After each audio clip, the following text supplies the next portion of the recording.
Bonjour à toi cher spectateur, et aujourd'hui parlons du film Petit Paysan réalisé par Hubert Charuel.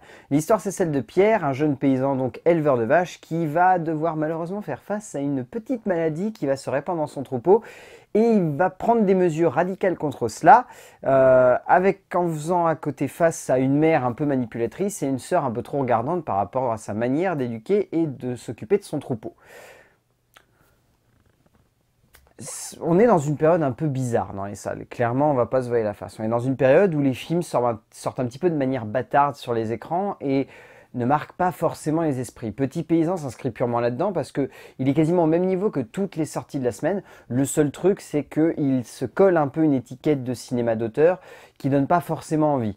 Heureusement, il arrive à aller au-delà de ça et c'est ça qui rend un petit peu Petit Paysan intéressant. C'est que Claude Charuel, à la base, il est donc fils de paysan. C'est en grande partie un film inspiré de la vie de ses parents.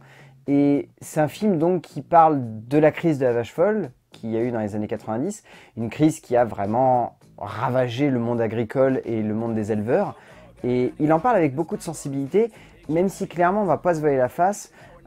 C'est un film, comme une personne que je connais me l'a dit, qui est un peu long pour ce qu'il raconte. C'est-à-dire que c'est le genre de long métrage duquel on ne ressort pas forcément convaincu en fait par le propos, mais où on se dit qu'il y a des bonnes idées. Et c'est en fait c'est ça qui ressort surtout de Petit Paysan. Ça se ressent surtout dans l'écriture de Claude Lepape et Hubert Charuel. L'écriture, en fait, réside avant tout dans une espèce d'immersion cathartique pour les personnages. Et à côté, ils essayent de construire une dramaturgie et une narration qui va évoluer au fil du temps comme quelque chose d'extrêmement sensoriel. C'est-à-dire que là, on essaye d'oublier totalement l'idée de faire rentrer le spectateur de manière classique au travers du récit.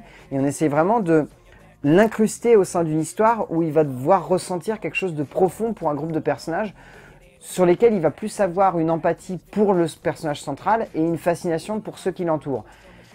Après, le souci, c'est que en termes de pure écriture, il n'y a aucune nouveauté dans ce film. C'est hyper classique, très convenu, assez conventionnel.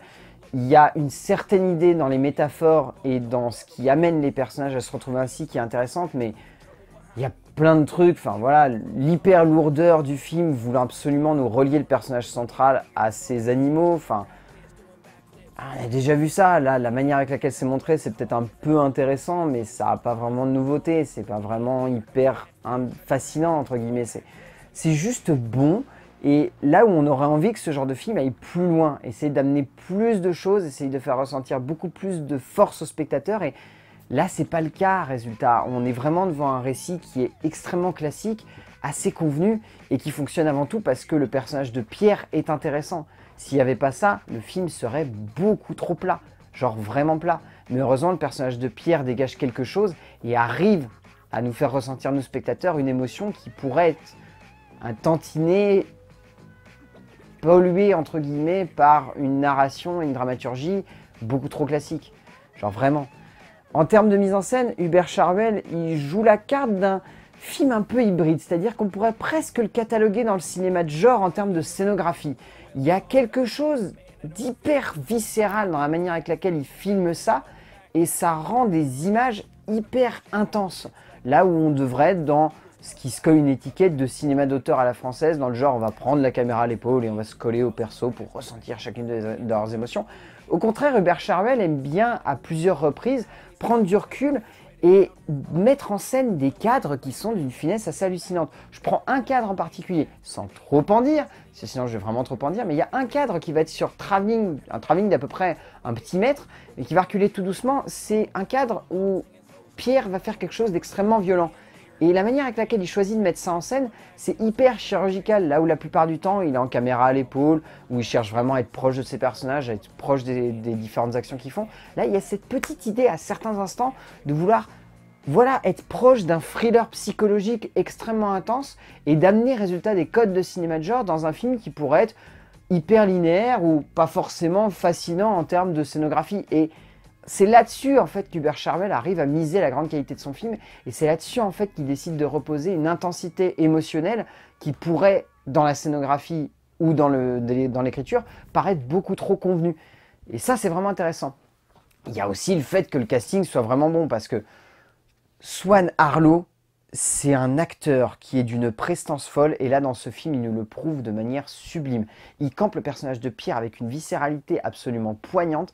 Du début à la fin du film, c'est lui qui emmène le long métrage, même s'il faut le reconnaître, Sarah Giraudot à côté, elle est vraiment bien. Après les autres acteurs secondaires, Bully Lanner, c'est pas forcément excellent, mais en même temps il a un rôle qui est un peu bâtard, un rôle de youtubeur un peu chelou.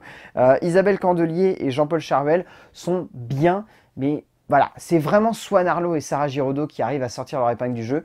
Et au final, quand on ressort de Petits Paysans, on y voit une œuvre viscérale, mais qui manque de nouveauté et d'intensité pour être vraiment prenant.